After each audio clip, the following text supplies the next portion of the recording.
let's have Abby. Would you like to talk about the before section for advice?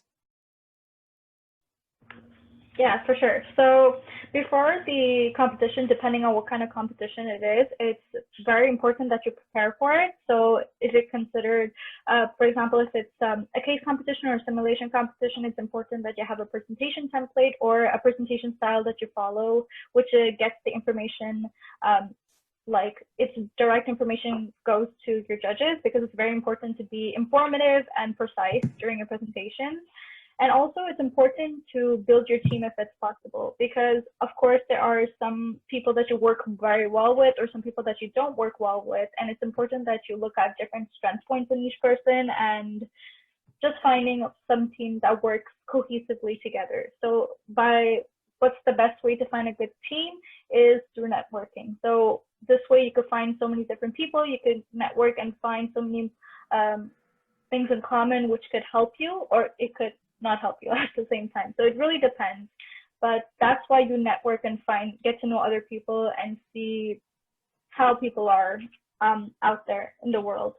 And the next thing is you should get hyped for your competitions. There's no point in going to a competition if you're going to dread it and regret it and just be like, oh, I'm just doing it for the CV. It's not just for the CV. You're learning so many valuable lessons during the competition. You're going to use some of the techniques or little tips and tricks that you figure out during the competition. You'll use them in your lifetime. So it's very important that you're hyped, you get your team hyped, and just go into it with a positive mind. It doesn't matter if you win or lose. It's whatever you gain as knowledge through it in your competition is what matters the most. Facts. Strict facts. Now let's talk about the during section. So during, more often than not in a competition, you get in over your head, you're thinking about a lot of things. How do I structure? How am I going to get this done? There's a time limit. What am I going to do? And it's very stressful. Christina, can you help me out here? Yeah, absolutely. So during any competition, I mean, my brand is reading over something and completely missing the point. So the best advice to give is to read carefully, read what's in front of you. All the answers are there. So reading whatever you're given from start to finish is definitely recommended. Again, if you're in a team, definitely discuss the problems with your team, because everyone from a team, that's what's great about having a team, is they bring something new to the table. Everyone has different skills and opinions and ideas. So definitely discussing with each other. Maybe one of your teammates will identify something that you didn't even think about. So that's definitely a plus. And also you can identify the solution together and build your presentation together. So you guys are helping each other out, and teamwork makes the dream work. And definitely creating a visual support. So PowerPoint presentations. So definitely always really good, because that is what the judges are going to be looking at while you present. So having some concrete facts on there with some added visual support as pictures, diagrams, charts, statistics, anything like that to help out the competition that you're doing is always good. And also most competitions follow the presentation with a Q&A period. So definitely during your prep time, if you can anticipate any potential questions that you think the judges may ask, that's always good, because during a presentation, it's always high stress. So if you can lessen the load during while thinking, oh, maybe they're gonna ask that, definitely you'll feel less stressed and more prepared for the presentation time. All right, thank you. Now that helped. And the term teamwork makes the dream work. Oh, that's gold. That's straight gold. So the presentation itself, right? In front of the judges, they're looking at you. They're looking at what you made. It can also get pretty stressful. Matt, what do you have to say? I feel like you're a good presenter. Help me out. Good presenter. Jeez. They're making me blush, Hamza. Now I'm so nervous I can't speak anymore. Oh, I messed it up. I'm sorry. Yeah, guys. So presenting obviously is never easy, no matter how many times you've done it. But the more you do it, the easier it's going to become. So a few basic tips for presenting is good posture. Don't go in slouching. Don't be leaning on the board. Don't be like looking away. Try to engage with the audience. Have good eye contact. Don't stare down the judges, but if you're not speaking, make sure you're like looking in their general direction. Don't be like looking at the ceiling or out the window. Speak confidently. It's easier said than done. Like, you can't speak softly like this, or they have to be able to hear you. So you have to project your voice, make sure that you're heard. It's really easy to practice projecting your voice with like a friend or two. Like, you could just sit on either side of a large room and speak loud and loud and proud. You could speak confidently and project your voice so that if they could hear you perfectly on the other side of the room, then you're doing a good job at projecting your voice. You don't want to be screaming at the judges like, today we're going to be talking. No, you don't want to be doing that either. Yeah, of course, with the COVID situation as we have right now, it's never easy. So probably most of the presentations will be online. That being said, if you do, and in general, once everything starts rolling back to normal, it is always very good. It's not just very good. You should, at the beginning, at the end, shake the hand of the judges to introduce yourself and say thank you for listening to our presentation. And of course, the visuals should be matching to the theme of your presentation. Like, if you're doing something about like the environment, if you're doing it, for example, something that's reducing your your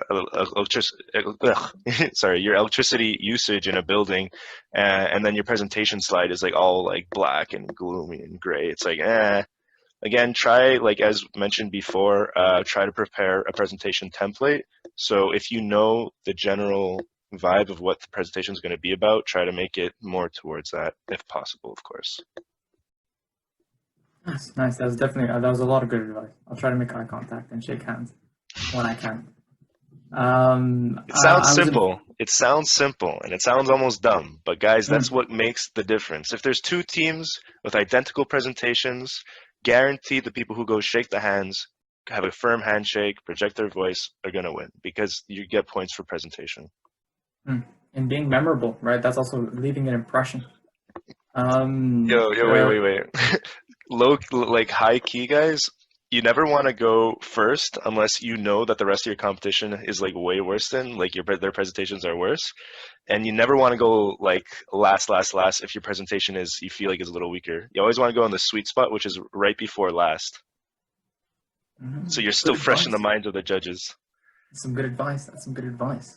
Before we move on, there are two things I want to mention. First, I think there was a question in the chat about specific competitions, specific case competitions. So we're going to get into that right after this section. The second thing that I want to mention is a personal story of something that I experienced in a case competition. So this was my first case competition. I didn't know what to expect, right? I just walked in. I had a bunch of friends who wanted to do it, and they needed someone else on the team. I was like, all right, I can help out. I go in, we do the case, we do the presentation, everything's nice and dandy, looks clean, and we're very proud of it. But then one of the judges looks at me and says, hey, that was a really good presentation. If you gave it to me in 2009, and this happened in, 2019? And like, I felt my stomach drop. I was not a nice, I was called out, and I felt lame, especially because I was just proud of it a couple seconds ago. But it was because of that experience I figured out, okay, I might be proud about what I know, whatever, but it clearly isn't up to par with what's expected in industries. And obviously, if I'm indulging myself in my little bubble thinking, oh yeah, yes, I'm totally great, I'm so smart, look at me, and like no one ever confirms or I never compare it to anything real, then I'll just get lost and I won't do anything that's worth anything. So I highly recommend you try to put yourself out there, even though you fear that, oh yeah, you might get called out like that. But if it happens, that's not that big of a deal. Like now, the guy who called me out, every time I see him at events, he'll be like, oh, hey, you're the 2009 guy, right? I'll be like, yeah, I am. But at least he remembers me. And he might offer me a job if he thinks I improved, hopefully, one day maybe. So with that said, popular competitions. So what are the actual competitions that I can work at? Sure, I figured out these different types, whatever. Where? What are they? Week, first off, Matt. I actually use it Matt, right? Or is it Abby? Abby. Abby's explaining this, right? I think. Yes, so End Week. So End Week is a pretty popular event that happens in the winter semester of the academic year, and it's hosted by ECA. And this is just a great way to test out your technical and your soft skills during the week, and they're open to all engineering and computer science events. Oh, okay, so it just confirmed that it's happening in April. So Kayla just said that. So it's happening in April. So there are so many different competitions that happen during the week, and mainly the ones are senior design, junior design, coding challenges, consulting case comms, trivia. It really touches on all the different types of engineering and computer science programs at the ENCS, all of the ENCS bachelors. So it's a great way to just test out everything out, and just a great way to get engaged with whatever you're doing. And as another thing is that you don't need to have much experience going into these competitions, or like you don't have to feel like, oh my gosh, if I'm a first year, if I should do it. It's always a great way to just engage, see what you like, see what you don't like, and just figure out what you want to do in the future. Maybe you like it and you want to redo it again. So just putting that out there. Exciting. Exciting. And just FYI for the audience, after this presentation, we're going to be sharing this presentation with all of you, and a document that has all of the information of the associations that we talked about here, and all of these competitions that we're about to mention, and ways to contact them and their social medias. So if you're worried about, oh, I might forget this or whatever, no, you'll have all the resources to check all of these out in depth as much as you want later. Next. All right, guys, so Matt is back. I am going to be talking about the engineering games a little bit more in detail here. So the engineering games, again, is actually the largest competition by numbers of for students in engineering across Quebec.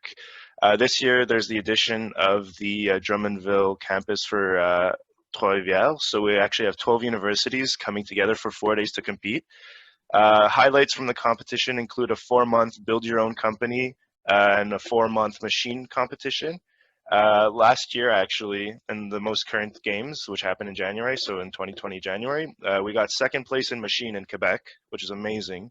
And we got 3rd place for entrepreneurial, which is insane. Great job to the team.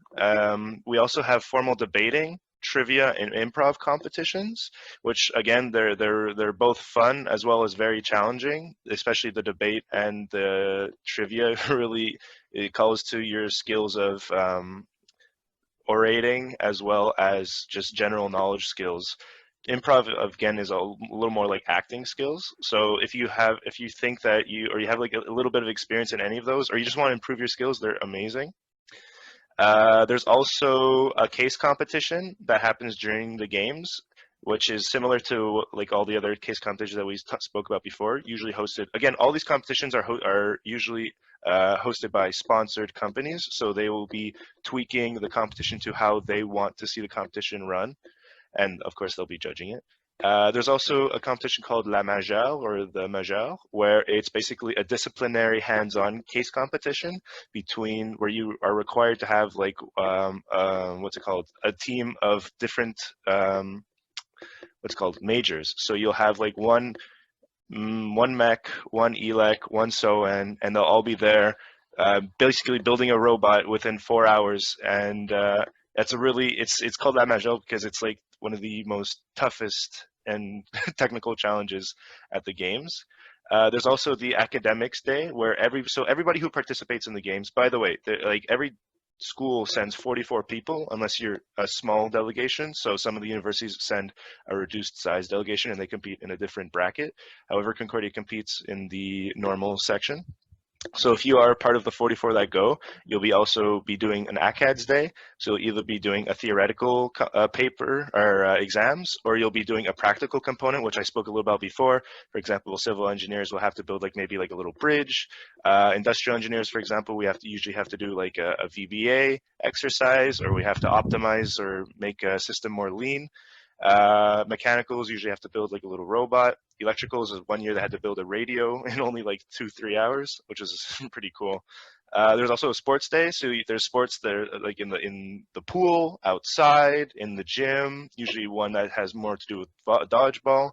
Those change year to year, but they're a ton of fun.